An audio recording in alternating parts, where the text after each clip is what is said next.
명지대학교 이준영 교수님 연구실 밑에서 일을 하고 있는 최승원 박사입니다. 우선은 방학 동안 방학이 한 두 달 정도인데 8주 정도 일정이 있습니다. 그래서 그 기간 동안 그 인베디드 시스템 개발에 필요한 전반적인 내용을 다룰 겁니다. 대상은 지금 학부생, 그러니까 우리 명지대학교 전기공학과 학부생 대상으로 진행하고 있고 학부생 레벨 정도 분들이 듣는 걸로 가정하고 있습니다. 그래서 이제 좀 더 레벨이 있으신 분들도 요 강의를 들으신다면 강의 내용이 이게 좀 되게 기초적인 내용을 많이 다루거든요. 그래서 그런 부분 좀 필요 없으신 분들은 스킵하면서 들으시면 되고요. 우선은 그 학부생 캡스톤이라는 그 과정 대상자로 진행된다는 거 일단은 사전에 미리 말씀드립니다. 우선은 지금 연구실에서 TI사의 그 델피노 제품군 CPU를 사용하는데 이런 제품군을 개발하려면 물론 C 언어도 알아야 되고 그 델피노 CPU에 대한 어떤 하드웨어든 정보도 같이 알아야 됩니다. 이제 그 두 가지 내용으로 주로 이제 강의를 해왔는데 이제 한 두 번 정도 강의를 하다 보니까 한 가지가 더 필요한 걸 알게 됐어요. 왜 그러냐, 뭔가 하면 전자과나 컴퓨터공학과에서는 그 하드웨어 기반, 물론 하드웨어 기반이 아닌 프로그램도 하지만 하드웨어 기반의 프로그램 개발할 때는 그, 그 기본적으로 알아야 되는 CPU 구조라든가 어떤 용어 같은 것들이 있거든요. 근데 그런 교과목이 없어요. 전기공학과에. 아직까지는 없습니다. 저희가 지금 전기공학과에서 좀 전력전자 연구실이긴 한데 제가 가만히 보니까 아직 교과목에 좀 그런 것들을 한번 짚고 가는 부분이 없어서 좀 그런 부분. 그러니까 C 언어랑 뭐 TI 뭐 델피노 마이컴이나 아니면 탑 회사도 마찬가지지만 뭐 프리스케일이든 인피니언이든 그 CPU 그러니까 인베디드 CPU를 제어하기 위해서 좀 기본적으로 필요한 배경 지식이 있습니다. 그래서 그거를 한 강좌 정도 짧게 설명하는 걸로 해서 기본 어떤 기초 과정이 없으셨거나 그 학교의 어떤 전공 과목 전공이 전자과나 뭐 컴퓨터 공이 아니신 예를 들어 순수 전기공학과 출신 분이라면 요 강의를 한번 꼭 들으시고 여기에 나오는 내용들을 한번 숙지를 하신 다음에 이제 다음 단계로 넘어가시면 될 것 같아요. 우선은 그 여기 강의로 하고 있는 이 자료는 그 지금 현재 전자과 저희 그 명지대학교 전자과에서 그 이 인베디드 시스템이라는 강의를 하시는 교수님이 계십니다. 그래서 그분 자료를 제가 좀 잠깐이 아니라 약간 좀 어, 잠깐이 아니라 좀 약간 일부 좀 수정을 해가지고 지금 사용하고 있고요. 있고 지금 아이고 예. 지금 이게 녹취록이랑 그 화면 동영상이랑 지금 따로따로 하고 있는데 이 컴퓨터로 녹음을 하니까 이게 너무 잡음이나 이 말소리가 정확히 안 들려서 지금 다시 녹음하는 겁니다. 다시 해서 먼저 MP3로 저장된 음성 파일을 들으시면서 그 동영상 자료를 좀 보시면 될 것 같아요. 우선은 요 자료는 학교에서 지금 학부생 대상으로 진행되는 교과목 자료인데 우선은 뭐 앞쪽 그러니까 거두절미죠. 그러니까 앞쪽이랑 뒤쪽에 좀 꼭 설명 안 해야 될 부분들은 제외하고 제가 보기에는 꼭 알아야 될 내용 있는 것만 일단 추렸습니다. 그래서 빨리 내용 한번 훑어보는 걸로 하겠습니다.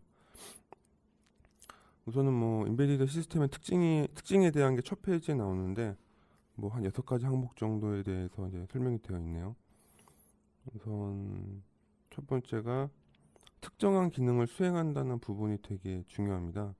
이 내장형 마이컴들은 일반 CPU, 큰 규모가 큰 CPU 시스템, 그러니까 CPU를 사용한 시스템과 달리 이렇게 특정 기능을 빠르게 수행하는 용도로 많이 사용되거든요.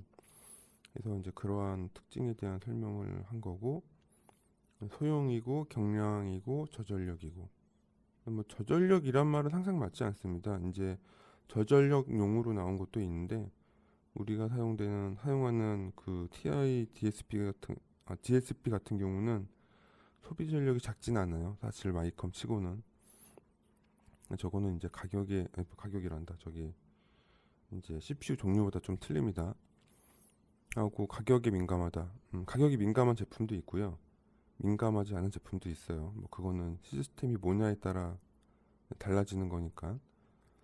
하고 중요한 거는 밑에 두 가지인데 안정성이 뛰어나야 된다. 어, 예전에는 안정성이라는 부분에 대한 언급이 없었는데 지금은 이제 이런 인베디드 CPU 개발되는 어떤 제품군도 엄청나게 많아지고 이런 어떤 그 인베디드 CPU의 적용 범위가 일반적인 가전이나 산업용 제품 말고 이제 예를 들어 중장 중기 산업, 그러니까는 예를 들어 발전소나 아니면 철도, 항만, 비행기, 아니면 밀리터리 이런 곳, 좀 굉장히 신뢰성이 중요한 곳, 그러니까 사고가 나면 안 되는 곳, 이런 곳에도 많이 이제 채택이 되고 있습니다. 근데 그러다 보니까는 단순하게 성능이 좋다, 아니면 가격이 저렴하다, 아니면 전력을 적게 소비한다, 이것만이 모든 선택사항이 아닌 거죠. 되게 안정성이 중요한 어떤 적용 분야도 있고, 특히나 요새처럼 에너지를 제어하는 시스템이라든가 전기 자동차처럼 어떤 이런 이동용 장치 혹은 운송 장치에 사용되는 마이컴은 그 인명사고랑 관련돼 있기 때문에 이런 안정성을 굉장히 요구하는 어떤 그런 제품들도 있거든요.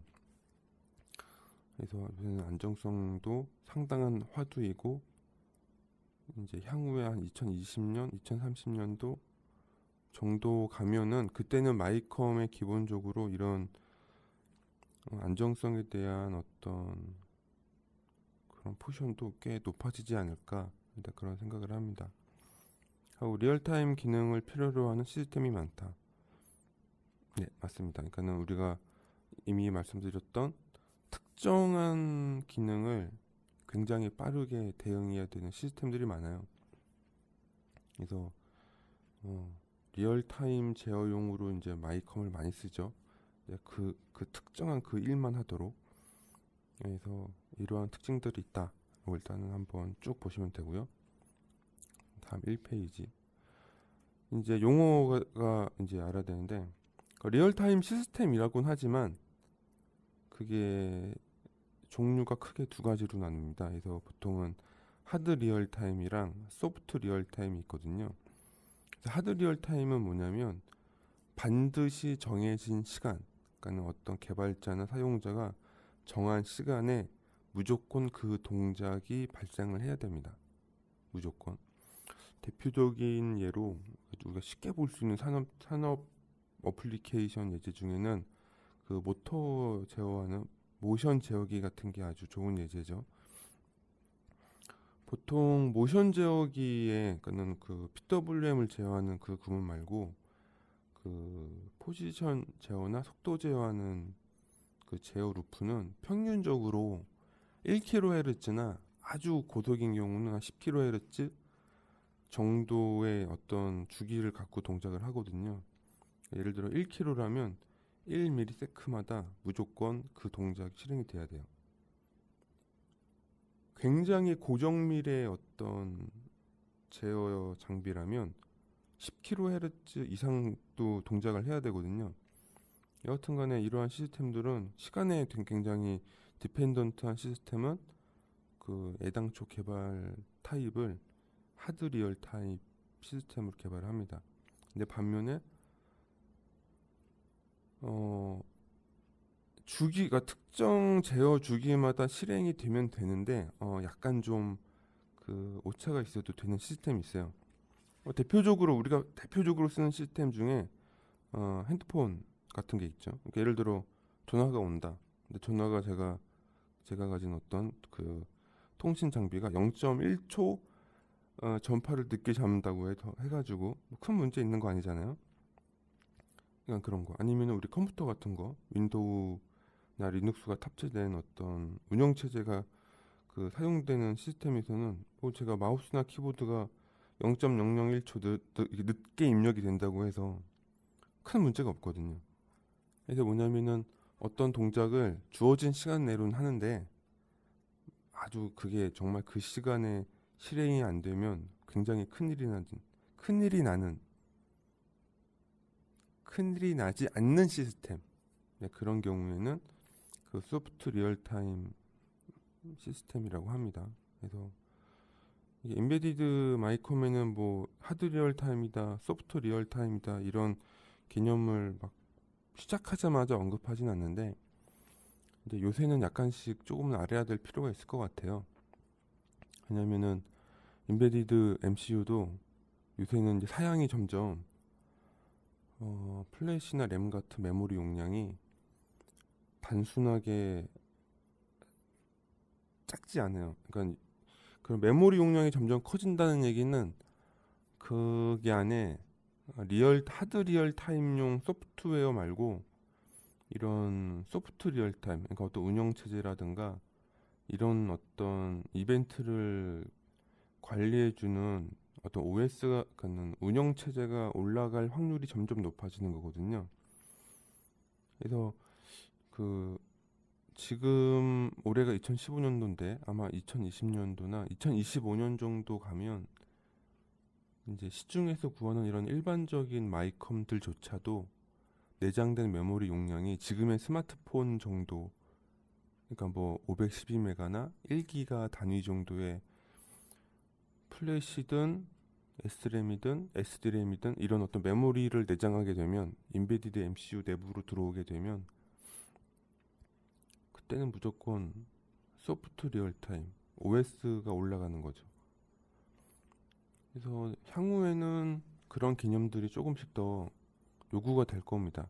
여튼 일단 그런 내용들이 있다는 거를 좀 알고 계시면 좋아요. 그래서 리얼타임도 하드 리얼타임이 있고 소프트 리얼타임이 있다. 일단 그 정도 하고 이 페이지를 가시면 굉장히 쉬우면서도 어려운 얘기인데 우리가 보통 인베디드 시스템이라고 하면은 요 그림에 보이는 이런 내용입니다. 그러니까 하드웨어 장치에 어떤 소프트웨어가 결합된 시스템을 인베디드 시스템이라고 하죠. 이런 개념입니다. 이거 한번 보시면 되고요. 좀 중요하다면 이 소프트웨어 부분이 중요한데요. 우리가 지금 TI에 만약에 델피노 제품군을 제어하게 된다면 우리가 짜는 프로그램이 응용 소프트웨어, 그러니까 아니면은 뭐 쉽게 말하면 BIOS, 그러니까 베이직 인풋 아웃풋 시스템, 그러니까 굉장히 로우 레벨에서 제어하는 그런 소프트웨어가 들어갑니다. 근데 그게 좀 더 이제 시스템이 커지면 대표적으로 도스 같은 시스템 그런 게 시스템 소프트웨어 정도 되겠네요. 요새 개념으로는 그 정도가 되는 거고 이제 윈도우 정도 시스템 지금 컴퓨터에서 그 윈도우나 리눅스 같은 시스템이 운영체제에 해당하는 거죠. 인베디드 시스템이라면은 RTOS나 뭐, 뭐 그런 관련 어떤 좀 소형 운영체제가 올라갑니다. 그래서 소프트웨어라고 해서 단순하게 막 시언어만 짜고 이러지 않아요. 아직도 이 세상에는 어셈블러로 개발하는 분들도 계시고 굉장히 로우 레벨로 밀리터리 같은 경우는 굉장히 그 어셈블러로 개발하는 게 꽤 많은 걸로 알고 있어요. 뭐 아직 그런 쪽 업무를 하시는 분은 보진 못했는데 그냥 주워 들은 소문에 의하면 아직 어셈블러도 많이 쓰시고 우리 같이 전력전자 하시는 분들은 진짜 응용 소프트웨어죠. 또 로우 레벨에서 제어합니다. 이런 개념이 있으시면 좋겠어요. 자, 그래서 3페이지인데 어,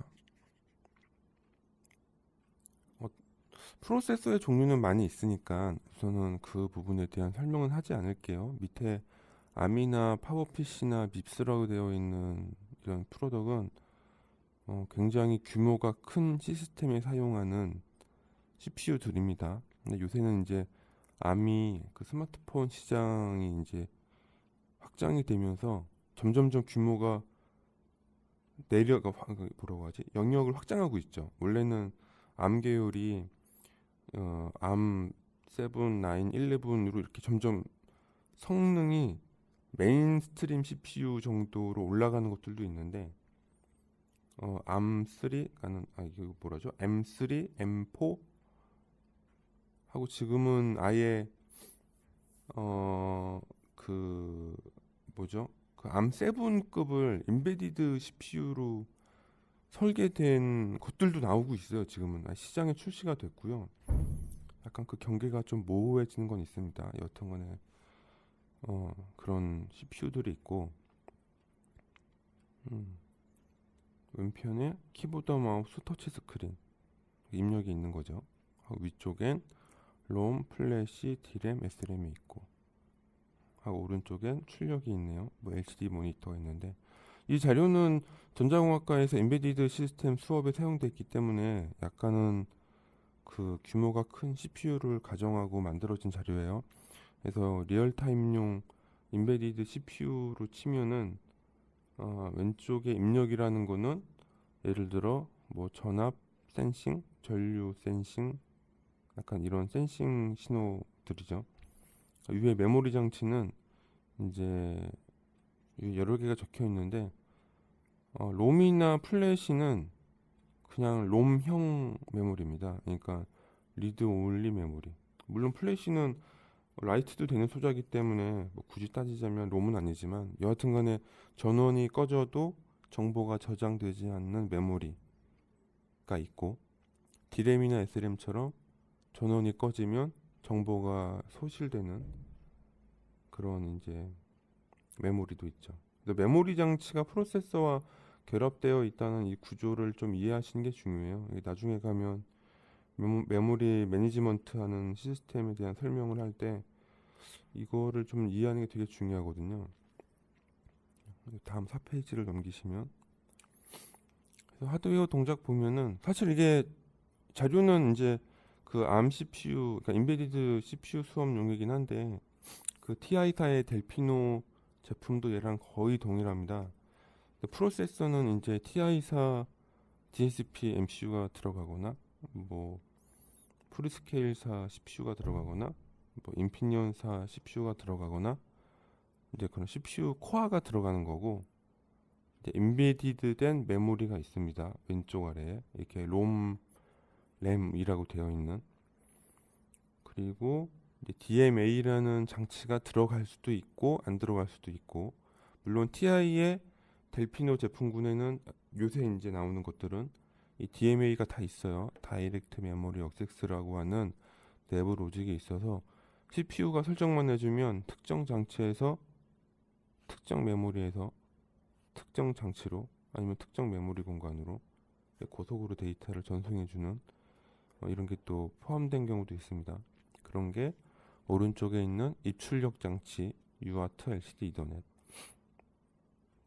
물론 TI 델피노 제품에는 LCD나 이더넷이 없는데 요새 나오는 인베디드형 암 컨트롤러에는 이런 게 다 있어요.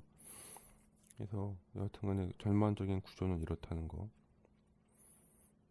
그래서 여기서도 앞서 설명한 개념이랑 비슷한 게 있는데 이 메모리와 프로세서가 서로 유기적으로 결합되어 있다는 겁니다. 그러니까 내가 어떤 프로그램을 개발하면 그게 롬이나 램에 상주를 하고 있는 거죠. 거기 메모리에 그러한 CPU가 실행해야 할 명령어들이 있고 그걸 계속 프로세서가 메모리를 읽고 쓰면서 어떤 동작을 하는 거죠. 근데 읽고 쓸 때 그 오른쪽에 보시면 어드레스 제어 신호 데이터 이게 있다고 했잖아요. 그러니까는 읽고 쓰는 동작에 신호들이 필요합니다. 비록 사용자한테 보이진 않지만 메모리라는 건 기본적으로 어드레스라는 그 정보를 줘야지만 특정 데이터를 지정할 수 있거든요.